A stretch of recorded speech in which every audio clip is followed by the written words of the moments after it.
Good morning. Thank you for joining me for another 5 good minutes with the Word. I'm Barry Bryson, and we are continuing our study of the letter to Philemon as part of our longer study of the neglected books of the New Testament.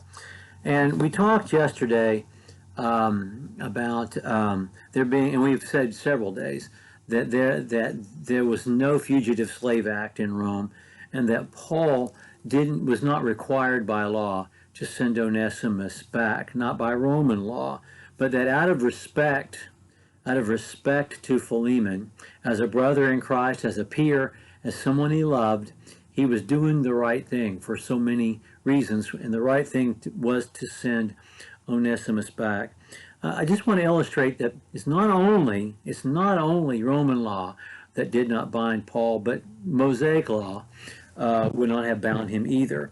Deuteronomy chapter 23, verses 15 and 16 say this: "You shall not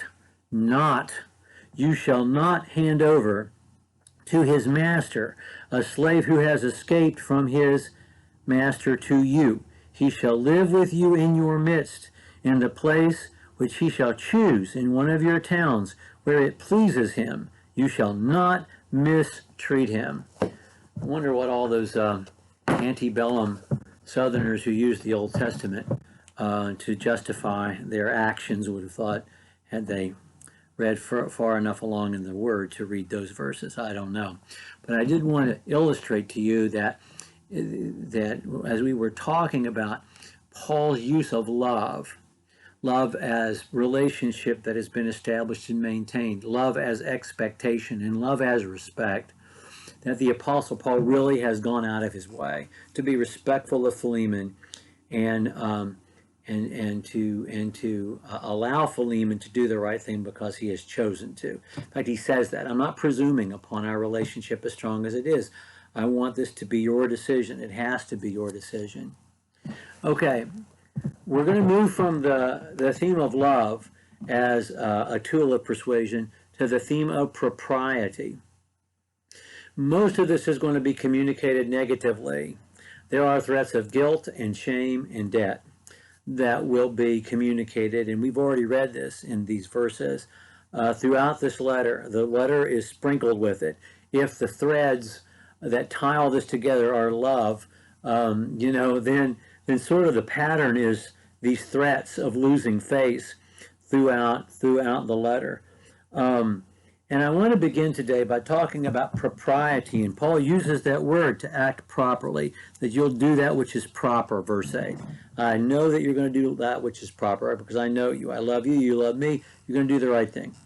By talking about hospitality, because hospitality really is the framework within which this letter exists. We are introduced to Philemon as the host of the church in Colossae. So there's that level of hospitality. That's how the letter begins. The letter ends by Paul saying, I want you to get my room ready because as soon as I get out of jail, I'm coming to stay with you. And so Paul is making claims of hospitality on Philemon. And he's making those claims throughout. We don't understand the New Testament concept of hospitality. We Westerners, if we were Middle Easterners, we would understand it better. Almost if we were of any other culture, we would understand it better.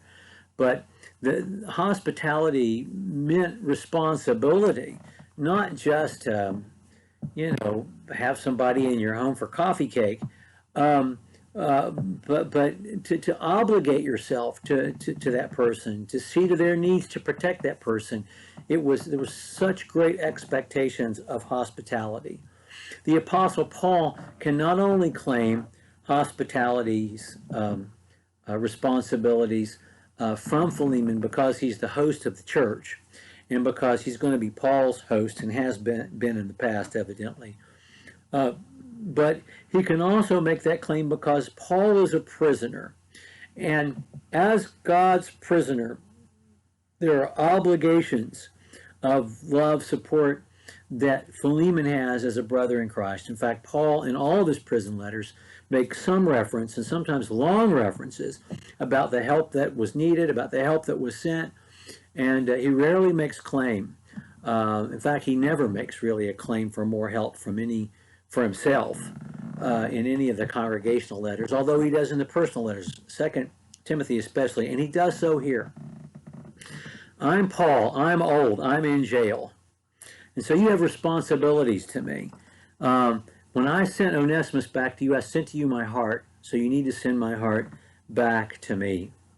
So as we talk about these other expressions of responsibility and propriety, and we talk about the threat of guilt, the threat of shame, and also the debt, let's not forget that what he's having to live up to are the expectations of hospitality that were enormous and continue to be in large sections of the world. So anyway, with that, we'll continue to explore this whole notion of holding propriety standards to bear in our attempts to persuade when we pick back up again next time. Thank you so much for joining me.